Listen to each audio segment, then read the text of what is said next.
Olá, pessoal, sejam muito bem-vindos para mais um episódio no 1% Melhor. Com a intenção, claro, de te trazer uma inspiração, te trazer insights para que você consiga colocar em prática e melhorar um pouquinho todo dia. Eu me chamo Raquel Couto e estou aqui para conduzir mais um episódio e hoje com Flávia Moreira, advogada na área de direito de família. Seja muito bem-vinda, Flávia. Muito obrigada por aceitar o convite. Muito obrigada eu, Raquel. Para mim é um privilégio poder estar aqui e me sinto muito honrada com o convite. Vamos lá. Quem é a Flávia Moreira? Bom, a Flávia Moreira, eu vou antes de qualquer apresentação técnica, né, profissional, a Flávia Moreira é uma aprovada improvável, né, pela graça imerecida de Deus e uma mulher extremamente bem resolvida, muito forte, resiliente e apaixonada por gente, apaixonada pelo ser mesmo. Essa eu acho que é mais ou menos a descrição que eu faço sobre mim. Sou advogada, atuo já há alguns anos, né, em especial na área de família, também atuo em contratos e eu estou na 4ª pós-graduação agora, e em Direito de Famílias e Sucessões, né, e pós-graduei pela Coimbra de Portugal, em Direito Processual Civil Uhum. e Direito Público. E uma eterna aprendiz, eu sou apaixonada por aprender, é a minha paixão, a minha realização. Sou mãe de 3 moças, né, Lindas? lindas. Eu costumo dizer que meu maior sucesso são minhas filhas, sem Uhum. dúvida é minha família. Como que você chegou ao direito? Bom, o direito, ele é uma paixão desde a infância. Eu falo que eu costumo até remeter a minha filha do meio, né? Ela, com 20 anos agora, foi aprovada em medicina, então ela fala nisso desde que ela era pequenininha, que Uhum. era o curso que ela queria. Então era um sonho muito improvável, muito distante para mim naquela época. Então, o direito foi eu sempre fui muito apaixonada por aprender e por pessoas. Então, eu achei que era um caminho viável para posterior as filhas crescerem, eu ter uma profissão para poder desenvolver. Mas, no meio do caminho, a profissão foi um dos meus pilares num momento decisivo, né, da minha vida. Uhum. Flávia, muita gente se formando, muita gente recém-formado, Sim. pessoas aí pensando em fazer direito. Hoje, o que que você diria para essas pessoas em relação aos desafios da profissão? Qual que é o maior desafio? O maior desafio, Raquel, eu vou te dizer que você precisa unir. Eu sei que experiência é só com o tempo, mas você ser muito estudioso, porque tem espaço para todo mundo, né? Eu acho que estudar e saber ter traquejo para lidar com pessoas é algo assim, incisivo, pontuar, Isso é só na prática, né? isso na prática. Enquanto não chega à prática, Uhum. eu acredito que ter a humildade de aprender, ficar no banco mesmo, na escola ali, né, aprender com quem já sabe e se dedicar muito. O curso de direito é para a vida, não é um curso só de 5 anos, na verdade é para a vida toda. Quando você compara o direito de 10 anos atrás, né, aí com o direito de hoje, muita coisa mudou, tá melhor, deu uma dificultou um pouco. O que que você diria? Olha, eu vou te afirmar que mudou muito e muda sempre, e o Uhum. direito tem esse o encantador do direito é essa, né, que está sempre em mutação. Mas, o que que eu vejo, assim, para quem está agora, né, você me perguntou para quem está agora nessa fase, né, dos 10 anos para, né, Uhum. dessa diferença E quem de tá aí para formar, né, daqui uns 5 anos também, já sim. tem pessoas já. Sim, e mudou muito, tanto na legislação, que é rotineira, que é constante, mas também me trouxe uma flexibilização de visualizar o direito com muitas possibilidades, né. Uhum. E até o fato dele te dar muitas possibilidades é um risco de você se perder nessas possibilidades, então você tem que já centralizar para o que você quer. Tem muita gente que se aventura aí, né, para concurso e por achar que o direito, né, é mais um advogado. Não, você pode ser o advogado, você pode fazer a diferença sim, você pode ser uma referência na área que você decidir atuar. É Uhum. questão de tempo. As pessoas têm uma dificuldade de entender que o tempo, ele é crucial para você ir escalando de escadinha em escadinha, sem ter esse desespero de já chegar lá em cima, né, Uhum. Raquel?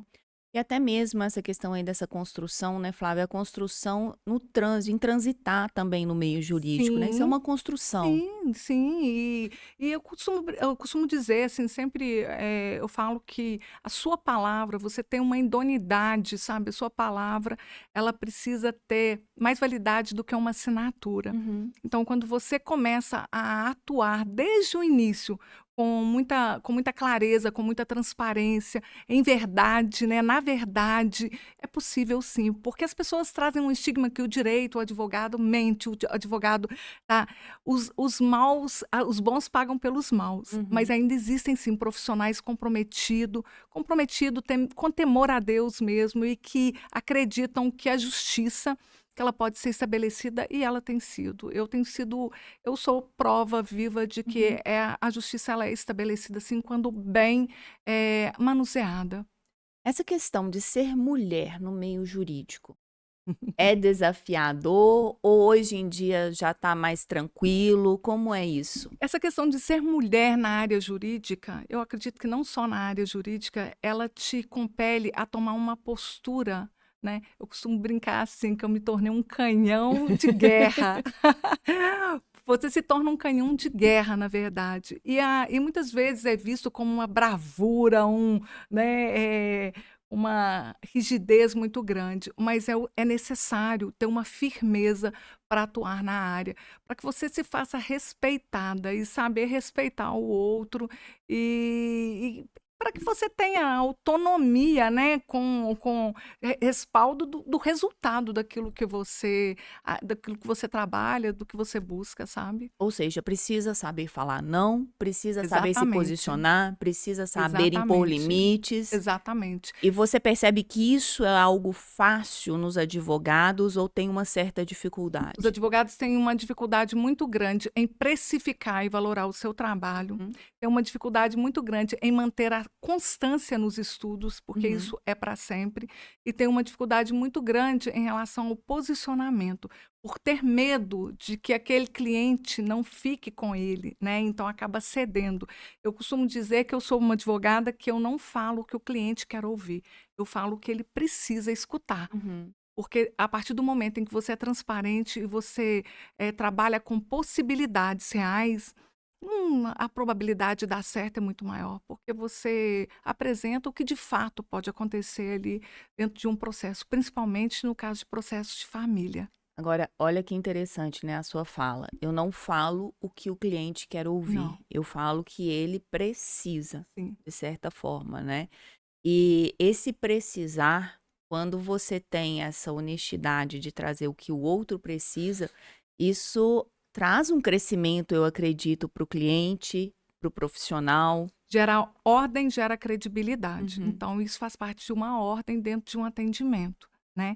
Então você delimitar e você impor, e você saber se posicionar, já é meio caminho. Até para quando você está diante de um juiz, diante de um promotor, diante de qualquer pessoa, sabendo que a faculdade que eles fizeram foi a mesma que a sua, Sensacional. né. É, às vezes as pessoas esquecem disso, né? Esquecem disso e posso te dizer a verdade, tem muitos profissionais que não estão ali do lado da cadeira como procurador, como juiz, porque optaram pela advocacia, porque amam a advocacia e vivem bem da advocacia. Então as pessoas precisam é essa a diferença do advogado que se posiciona com o prazer e a paixão de atuar no que Uhum. faz. E facilita, né, Flávia? Quando você se posiciona, facilita também os trâmites futuros, né? Posso te dizer uma coisa, Raquel? Quando você se posiciona, quem está do outro lado decidindo te respeita. Uhum. Porque se você posiciona com coerência, né, respaldado naquilo que você busca, sem tentar o jeitinho brasileiro, sem essas malandragens, não tem como. Não tem como a pessoa não te ver de forma diferente e não levar a sério aquilo que você está fazendo, sabe? Dentro desse, né, de tudo isso que a gente está falando, qual que você acredita que seja o maior desafio para uma pessoa que já está anos na profissão e para alguém que está entrando? Acredito que sejam desafios diferentes ou seria o mesmo para você Não, pontuar um não, único não. aí? Primeiro que para quem está começando, precisa primeiro apresentar o trabalho e fazer sua cartela de clientes e às vezes as pessoas acham que tudo é mídia e mídia o que é Ajuda. ajuda, mas não sustenta, né? Uhum. A mídia não te sustenta. Então, assim, eu acho que o maior desafio desse advogado é ter paz para estudar sem ter uma receita ainda, né, razoável. Isso provavelmente eu acredito que seja. Aí, para o advogado que está, é já suportar o tranco, porque a advocacia não é fácil, a advocacia ela é árdua, ela é desgastante, você tem que amar muito o que você faz. Então, eu acredito que é perdurar, é a constância de estudar, a constância de não ficar no raso. A Uhum. água não pode ficar batendo só na canela, entende? Não pode. Quando a gente fala de direito de família, nós sabemos que é uma área sensível. Ou Envolve sentimentos, além relações familiares, além das questões legais, sim, né. Eh, e eu acredito também, que é muito desafiador na questão do relacionamento, do profissional, do advogado com o cliente, porque vem uma carga emocional sim. muito grande. Como que você lida com essas, né, com esse sentimental aí, como que você lida quando o cliente chega até você? Raquel, o direito, eu costumo dizer que eu não escolhi o direito de família, foi o direito de família que me escolheu em razão do meu histórico, Uhum. né? Eh, Diante de um divórcio que foi muito sofrido. E todos esses processos que as pessoas vêm hoje até mim foram processos que eu vivenciei. Então, eu tenho a experiência daquilo que as pessoas estão passando.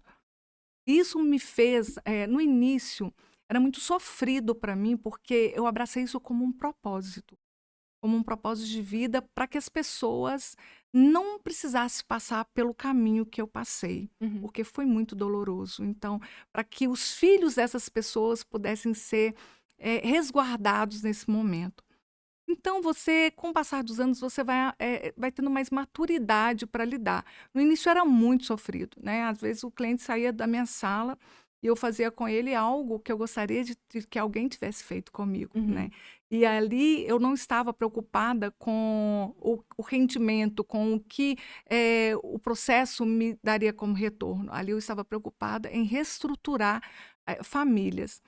E você tem que ter a maturidade de entender quando é possível e quando não é possível. E quando não é possível, quando uma das partes não querem mais, qual a melhor forma de lidar para que isso traga menos sofrimento e dor possível. Uhum. Então, é esse o maior desafio do direito de família, é você identificar, você saber fazer uma leitura corporal, uma leitura nas palavras, no olhar da pessoa, né, naquilo que ela externa, da mágoa, da raiva, daquilo que é disfuncional, que realmente não funciona. Você olha e fala assim: "Meu Deus, essa pessoa está ali há tanto tempo como?", né, se anulando, e a pessoa às vezes está num processo regressivo e não. Muitas vezes, coisas também que são fáceis de alinhar, né. Eu já tive casos de cliente que chega, tem vários, vários, no meu Instagram tá cheio de casos de testemunhos de clientes que falaram: "Você resgatou a vida dos meus pais, o casamento dos meus pais". E isso é bênção, porque você vê que tem um propósito além daquilo que você faz. Uhum. Então, o maior desafio é esse, conseguir, enxergar de uma forma transparente, né, a leitura, você fazer uma leitura do que realmente cabe em cada caso. E aí, pegando essa questão aí, esse gancho, né, de fazer uma leitura do que cabe em cada caso. Essas questões dessa dificuldade mesmo do sentimento, das brigas, de tudo que vai acumulando, até mesmo antes de chegar no advogado, Sim. depois que já está ali naquela questão do início do processo, às Sim. vezes, né, dura anos. É é É função do advogado, por exemplo, aconselhar, procura um psicólogo, ou ele né, teria que manter uma eu neutralidade? eu vou te ser muito honesta, se não teria, eu não tenho, né. Eu acho que o que é para o bem é sempre válido, né. Uhum. Então, eu sempre indico alguém de minha confiança ou um bom profissional, E na maioria das vezes tem sido assim, tem tido êxito mesmo, porque às vezes o que as pessoas faltam muito é diálogo, é vontade, é disposição, né? E existem outras que são casamentos disfuncionais, que cada um já vive independente do outro. Por aí, você vai vendo, tem de tudo, mas tem de tudo. E nesse momento, se você me pergunta o que é mais crucial para mim, é a saúde dos filhos, Uhum. né? Porque no momento disso tudo, desse tumulto todo de divórcio, separação, partilha de bens, como ficam os filhos? E aí, como ficam os filhos no seguinte sentido? Os pais envolvem os filhos no processo? É algo natural dentro da sua experiência, aqui a gente está falando, nós não Sim, estamos falando do que deveria ser, nós tá. estamos falando do que realmente acontece no dia a Uhum, dia dentro de experiência, né, na prática. Os pais, eles colocam o filho ali de alguma forma no processo, às vezes sim, até de forma inconsciente. sim, Tem sim. isso? Existe? Muito. Na verdade, o filho vira uma moeda de troca, né? Opa! Acaba sendo uma moeda de E como que troca. isso afeta o processo? Na verdade, as pessoas ainda a dificuldade que das partes entenderem é Uhum, que não é que afeta o processo, afeta a vida deles, a vida dos filhos para o futuro deles, né. uhum, O destino dos filhos estão sendo traçado naquele momento.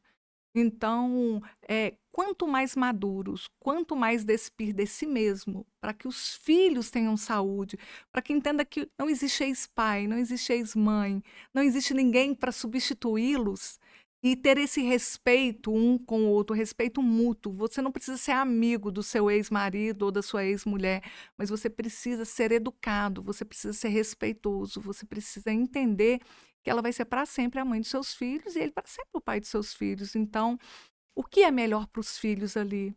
O que os filhos querem de verdade? Porque no final, ô, Raquel, os filhos gostariam de ter os pais juntos.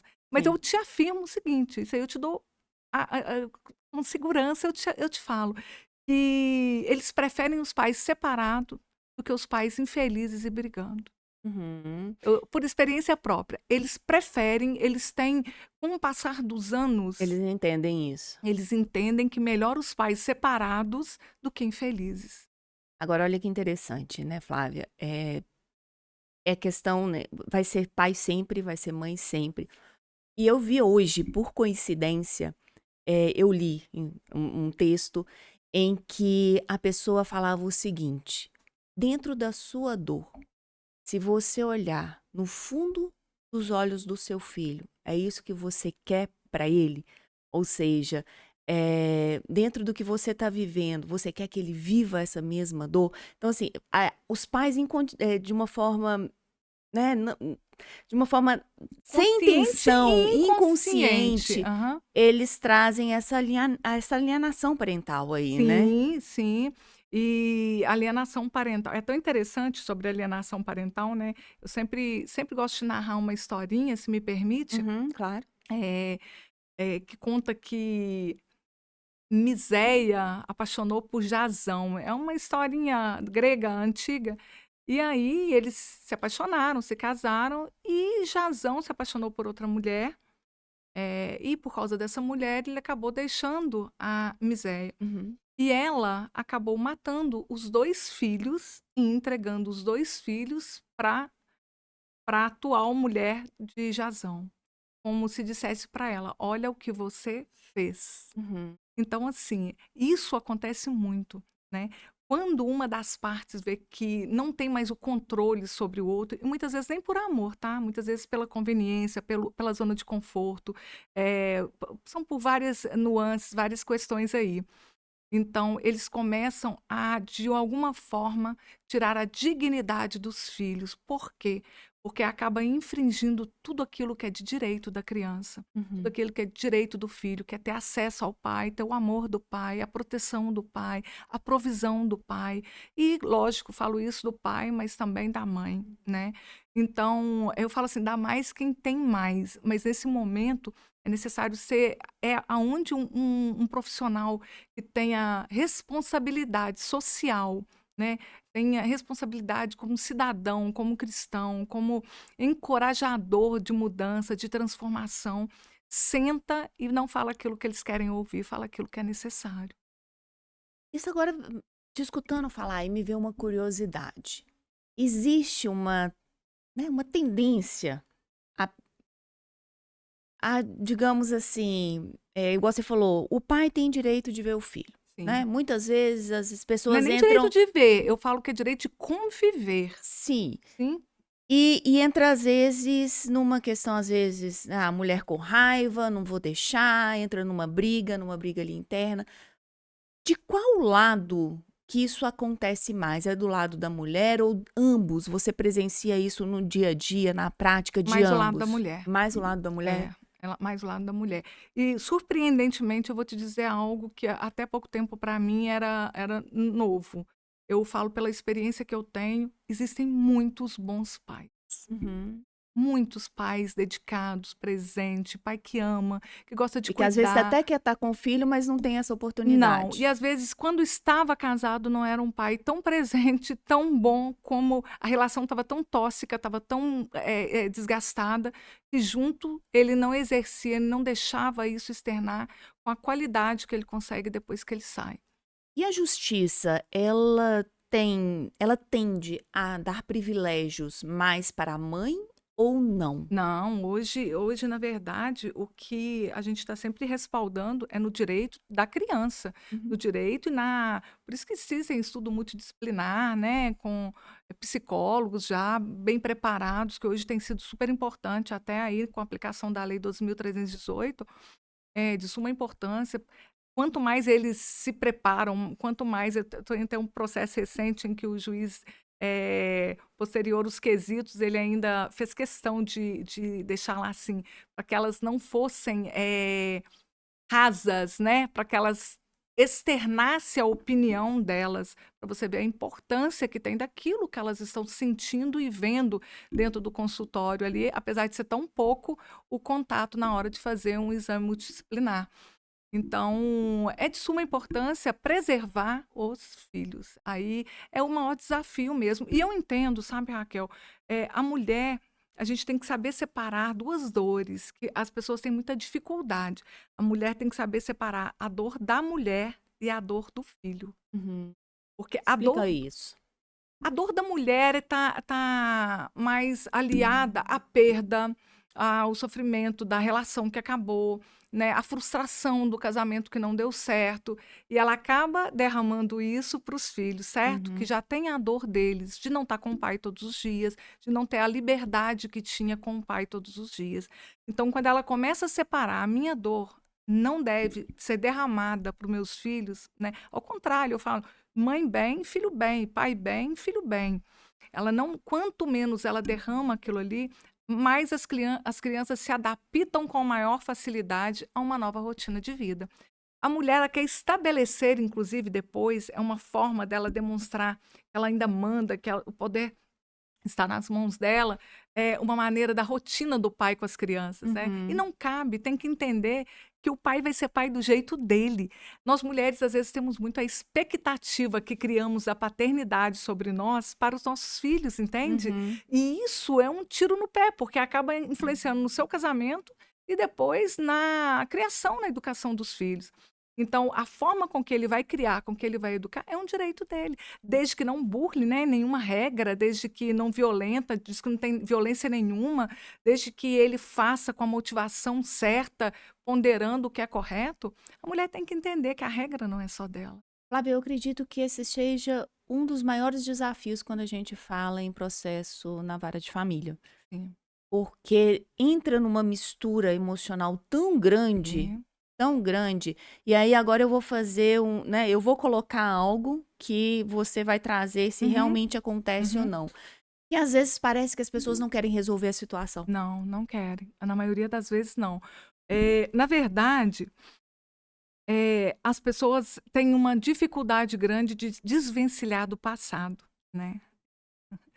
Passado se torna sempre é uma referência para elas e elas sentem necessidade de se manterem ali. Por quê? E isso é fácil de entender, Raquel. Não é aceitável, mas com o tempo eu passei a entender. Porque ali que você sabe onde você cometeu os seus erros, ali é onde está as suas fraquezas, ali é onde você já está mais madura e você não faria, não cometeria os mesmos erros. Então, tem que ter um cuidado muito grande, ser um pouco mais generosa consigo mesma, E aí fica sabe? até uma dificuldade de aceitar que errou, né? Aquela De coisa. aceitar que errou e sempre culpar terceiros. O momento de ser vítima, né, daquela vitimização, Uhum. ela é tão gritante que a pessoa não sai daquele lugar. Ela fica naquele círculo, né, de dor, de culpa e de se sentir vítima. E eu costumo dizer que divórcio não tem prazo de luto, sabe. O que para uns rapidamente é superado, como eu acompanho, né, tem gente que sai de um casamento hoje já amando e extremamente bem resolvido para entrar em outro, porque refuta tudo que viveu ali para trás. Uhum. Mas tem pessoas que, embora queiram viver isso, demoram um tempo, uma vida para poder É se de cada um, restabelecer. né? Porque sonho não tem preço, É. você não sabe onde estava o sonho daquela pessoa, né. Uhum. E o que foi envolvido no histórico, na história da pessoa, na família, nos familiares, o que dificultou, né, essa essa maturidade para no transcorrer de tantos anos, o casamento ter sido frustrado depois. E eu penso que é isso, que hoje o maior desafio é esse, trazer a realidade. E outra coisa, Raquel, se me permite, eu acredito que boa parte dos casamentos que têm se frustrado, boa parte deles, ou a maioria, são de mulheres que não têm uma independência emocional e financeira, Uhum. sabe? Porque a mulher, às vezes, acha que é uma moeda de troca, está ali cuidando ou sempre à disposição. E aí, na hora que a relação acaba, ela se sente o quê? É como se ela tivesse sido roubada, como se ela tivesse sido, enganada, como se o outro fosse responsável por uma Por responsabilidade ela ter que é cedido, né? dela, que é dela, uma zona de conforto que ela mesma se colocou. Uhum. Então, isso daí, e aí até a pessoa voltar e entrar no mercado de trabalho, aí esse processo para administrar a vida com os filhos e tudo, é um processo bem pesado, é um processo mais complicado. Pegando tudo isso que você acabou de, né, de expor, eu posso entender que o diálogo ali na vara de família, ela é um pouco, sabe, não tem uma facilidade É de ter um hostil, diálogo. é Eu hostil. não sei, eu tô querendo ser mais. Não, é hostil e assim, aí é que eu vou te falar onde entram os profissionais, muitos colegas, Uhum. que visam o que é técnico. Aqui ele é o advogado para divorciar, para partilha, para estabelecer visitas e alimentos, entendeu?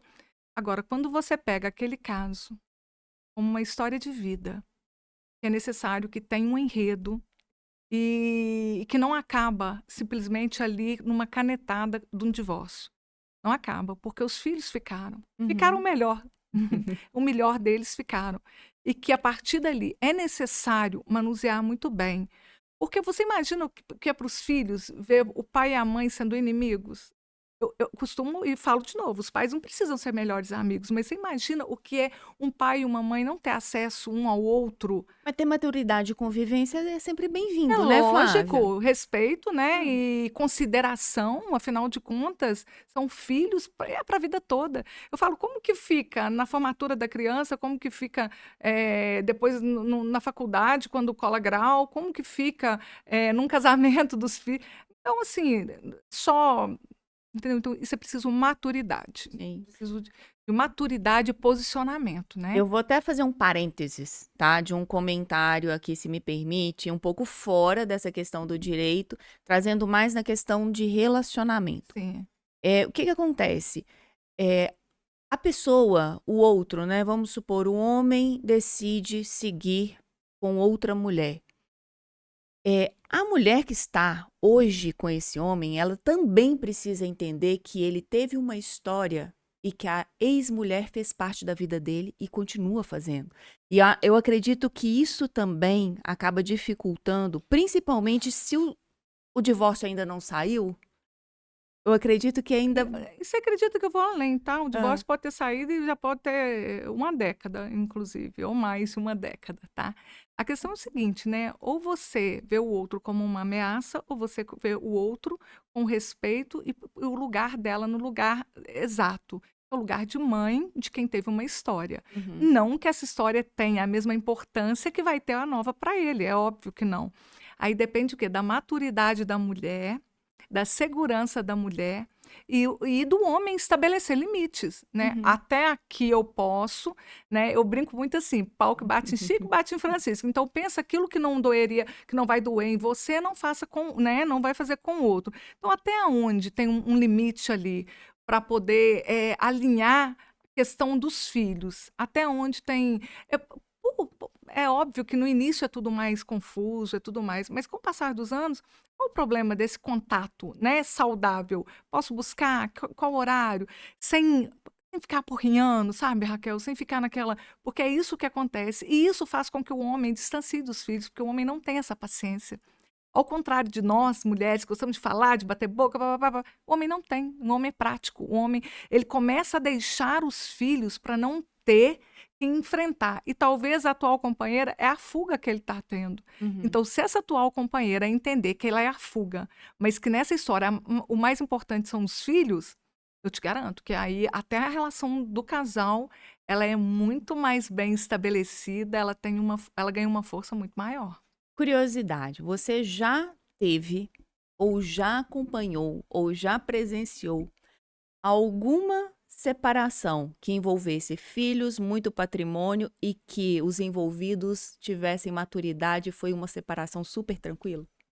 Vamos pensar que com certeza foram poucos. Porque Mas, aqui eu tô pegando várias coisas, né? Filhos e muito olha, eu vou te contar que eu patrimônio. acompanhei há pouco tempo um processo, embora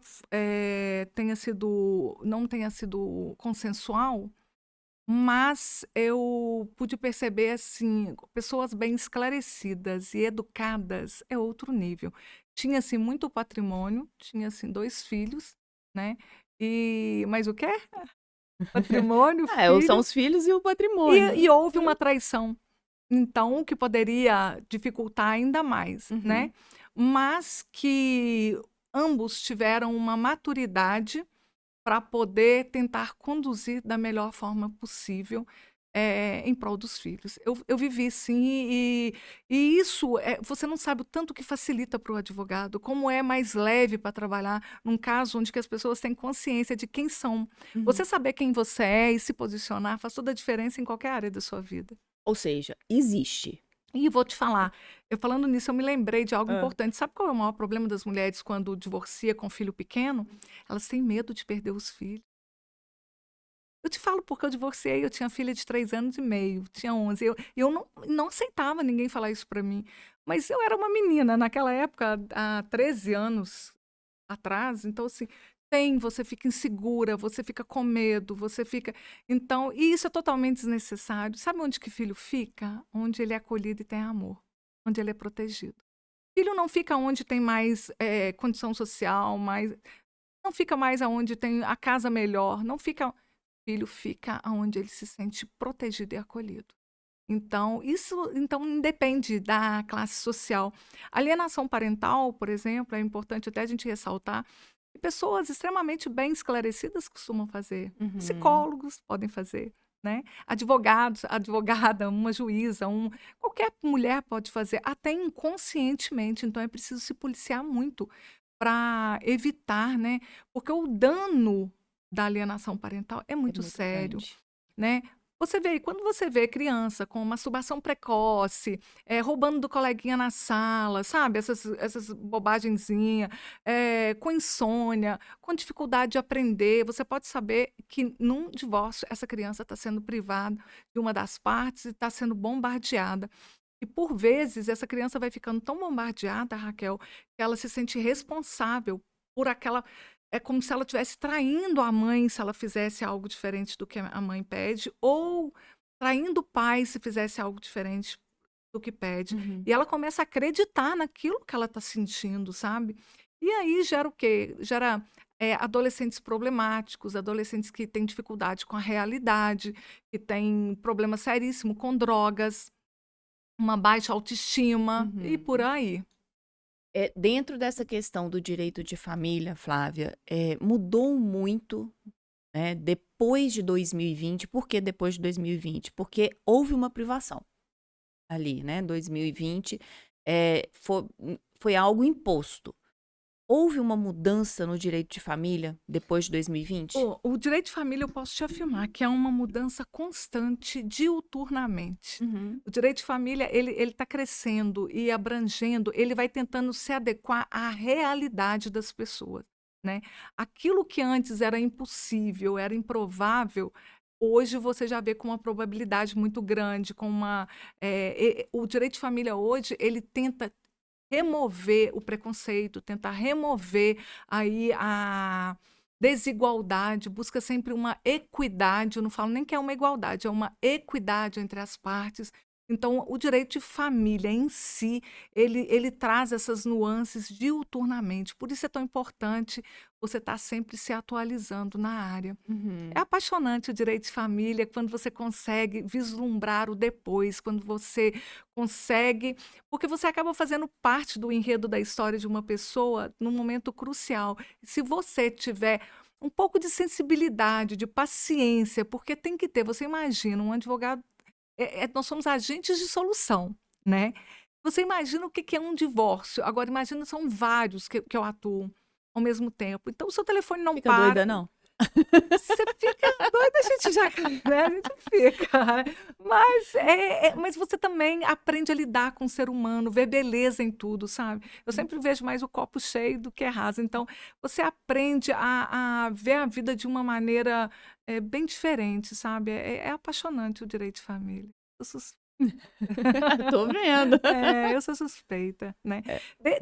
Do direito de família nasce a cura, a transformação, a ressignificação, a transformação de vida, né. Quantas mulheres saíram de um casamento extremamente com eu atuo em casos de violência doméstica, violência patrimonial, estelionato sentimental.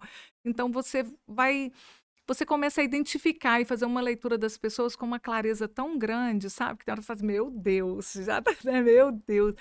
E fica muito mais simples para você manusear com algo que para elas está tudo escuro, está tudo complicado, né. Hoje em dia existe no direito de família a questão da constelação.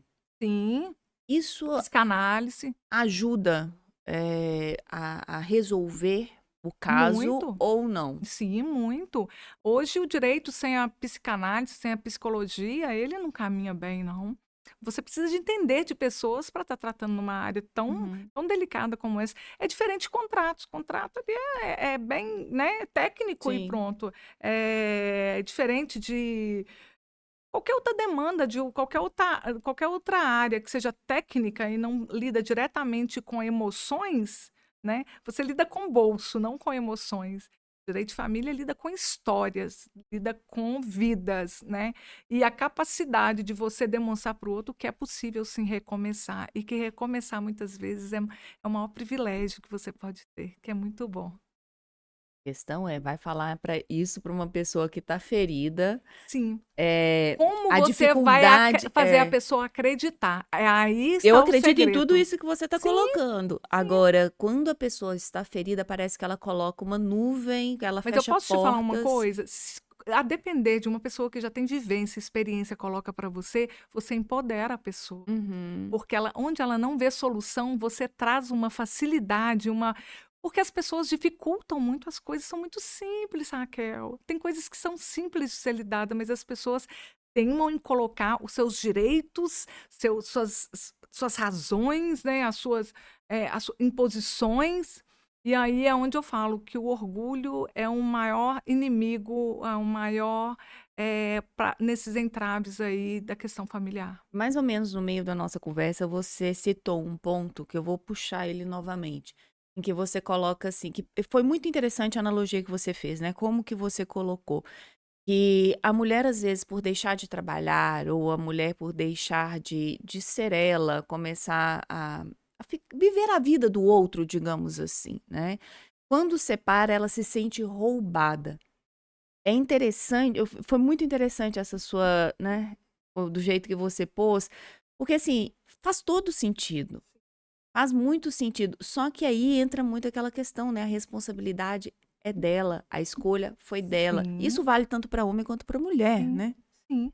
E você há de convir comigo que, a gente tem que sempre fazer aquela pergunta, sabe que o maior problema de casais é que eles não estabelecem limites, não estabelece o que é bom para um e para o outro.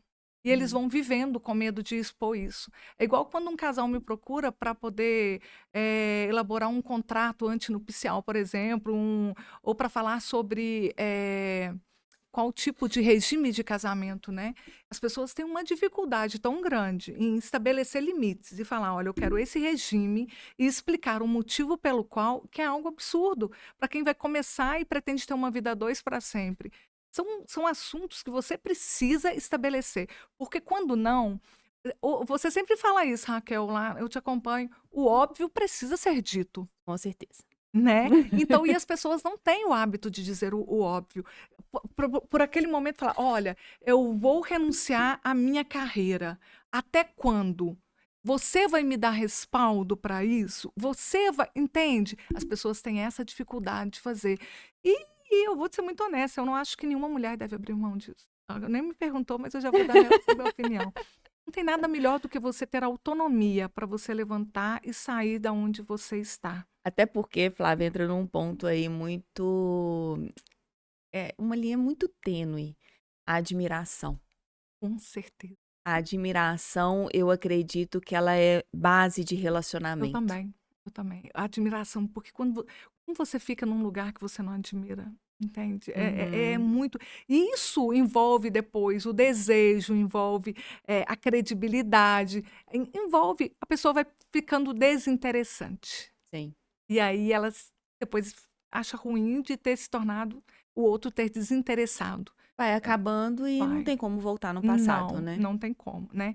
Mas é aonde eu falo: "Bom, acabou aqui, então é um momento de ressignificar, porque não há nada que não possa mudar, eu sou prova viva disso".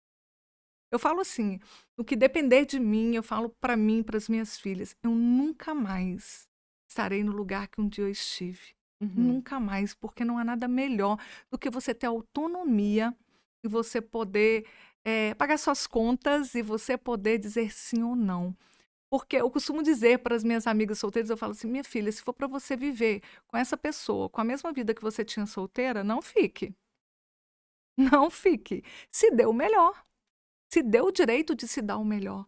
Porque se você não for boa para você, se você não for ótima para você, você não vai ser boa para o outro, Concordo. né. Você não Primeiro vai você tem que cuidar de você. você tem que cuidar de você, para o outro te admirar, para o outro te respeitar, para você somar na vida do outro, Uhum. né. Porque tem muitos casamentos que quando chega lá no escritório, já estão no final, e eu pergunto assim: "O que você faz para ele?". E a mulher já não sabe mais responder, porque ela já não faz mais nada. "O que você faz para ela?". Chegou num ponto que já não tem mais sentido deles estarem ali. Se é comportamental, tem como resgatar ou já chegou no limite? Por isso, sabe, Raquel, seria tão importante as pessoas tomarem consciência de procurar. Sairia muito mais barato uma consultoria jurídica, a Antes, né? tentativa, isso, quando as coisas começam a ficar ruim. Porque tentar resgatar barco que já está já tá naufragando, já está. Isso é muito E é complicado. interessante, né? Porque existe uma. Na neurosemântica, não só na neurosemântica, né? Mas ele coloca como frame, que é o enquadramento. Quando você não enquadra, você é enquadrado. Ou seja, você precisa enquadrar bem algo para que as coisas funcionem de acordo. Então, um contrato bem feito antes, bem conversado sobre determinados assuntos que são importantes, ele vai evitar muitos problemas Sim. futuros. Agora, por que quando você não enquadra, você é enquadrado? Porque você vai seguir o enquadramento de quem tá mandando Sim. ali. Você vai sendo conduzido, na Sim. verdade, né, e a pessoa vai se perdendo dentro daquilo ali. Eu tenho cliente que chega e fala assim: "Meu Deus, eu não estava nem vendo o que estava acontecendo, eu estava num ambiente tão tóxico, tão uma violência emocional tão profunda que nem eu percebia que eu estava vivendo aquilo ali". Então, quando a pessoa vê que já não está bem, tem alguma coisa errada, eu acredito, não é o mais rendável para o advogado, tá, mas é o mais ponderado para as pessoas procurar e fazer uma consultoria jurídica. Eu tenho casos que, às vezes, pessoas esclarecidas, assim, bem formadas, que têm uma dificuldade de vir até o advogado, é um medo. Parece que o advogado já está impondo, parece que ele já tem a obrigação de ajuizar uma ação. E não é assim, né, Raquel? Você está ali para você ser informado. Informação traz o quê? Te traz possibilidades, né? E, de acordo com aquilo que for manejado, pode resgatar algo que já tinha sido perdido, ou pode redirecionar aquilo da melhor maneira possível, Sim. né? Bom, conversa tá boa, o papo tá chegando ao final. Me conta aqui pra gente, né, começar a encaminhar já para nosso encerramento. Se a Flávia, hoje, tivesse que dizer algo, você, madura, você hoje, com toda a sua experiência, para aquela criancinha, aquela Flávia, menina de 3 aninhos, o que que você diria para ela? Estude incessavelmente, incansavelmente. Ore a Deus isso. E se aquela menininha tivesse que te dizer alguma coisa para hoje, o que ela te diz? Estou muito orgulhosa de você. Tá vendo que eu nem pensei, né? Estou muito orgulhosa de você, com certeza. Eu sou muito grata a Deus pela minha carreira, pela minha história, pela construção que eu tenho feito. Isso mudou o destino da minha família, o destino das minhas filhas. E eu sou muito grata a Deus. Deus tem sido suficientemente maravilhoso. E tem muita coisa ainda para ser construída, né, Flávia? Eu costumo dizer que o baú de Deus não tem fundo, né? Então, eu espero continuar sendo bênção, né? Eu falo assim, bênção para Deus, né? Eu falo, tomara que eu me torne uma bênção para Deus, apesar de todas as minhas fragilidades, as minhas fraquezas, né? Apesar de nós mesmos, né? Mas é isso que eu busco, que eu rogo a Deus. É somente isso. E continuar estudando, gente, que estudar é maravilhoso. Uma última pergunta aqui que me veio aqui Ai, na meu Deus. curiosidade, pra gente fechar. Você tem alguma meta? Você se coloca algum desafio em relação aos seus processos no seguinte sentido? Eu quero ter X% consensual, ou você busca a maioria consensual? Você tem algum desafio interno seu nisso, nesse Eu vou sentido? te ser muito sincera, o meu maior desafio, por eu ter vivido muitas demandas pessoais na minha vida, eu falo no direito de família aqui, Uhum. o meu maior desafio é porque todas as vezes que que eu sou contratada por um cliente, eu pego aquilo como se fosse meu. Uhum. Então esse processo se torna a menina dos meus olhos. Então, se fosse meu, eu iria agilizá-lo, eu iria tentar um acordo, eu iria brigar até o fim, entende? Uhum. Eu tento me colocar no lugar das partes para poder conduzir o processo da melhor forma. Esse é meu maior desafio. Por quê? Porque eu sou advogada, eu vivo disso. Uhum. Então, às vezes, não conciliar seria muito mais rendável para mim, né? Uhum. Mas aí eu vejo que a minha obrigação, a minha posição como cidadã, como pessoa, é diferente. E conciliar não quer dizer reconciliar, quer dizer, Sim. quer dizer chegar num consenso onde as partes são menos prejudicadas. Uhum. Porque num divórcio, as pessoas têm que ter consciência que todos perdem. Uhum. Ninguém sai ganhando. E perdeu ali, mas não quer dizer que não é para ganhar mais, né? Uhum. Talvez é essa dificuldade que as pessoas naquele momento de dor têm na hora de divorciar, é de não ver saída. Aí é onde nós falamos sobre a mulher que não tem já uma rotina, uma vida produtiva, e aí ela se vê o quê? Em pés e mãos atados. Mas, por sorte, que recomeçar é possível em qualquer tempo, né? E é uma benção. Recomeçar pode trazer inúmeras surpresas aí, né? Inúmeras surpresas e até ganhos maiores, né? Muitas Muito vezes. maiores. Eu falo por mim mesma, a minha realidade atual tem sido muito mais abençoada do que a que eu já tive anos E anteriores. será Então, mais. hum, Será mais. sim, eu acredito que sim, eu acredito que sim. Flávia, muito obrigada. Imagina. Pessoal, muito obrigada para quem acompanhou até aqui. Eu peço que ative o sininho aí para receber mais vídeos, se inscreva no canal, deixe o seu comentário, às vezes uma dúvida. Flávia, eu mando para Flávia para ela responder. O maior prazer, o maior prazer. Deixa seu Instagram. Pois é, Flávia Moreira Advogada, tudo junto, né? Eu estou semanalmente na coluna do Jornal Agora também. Uhum.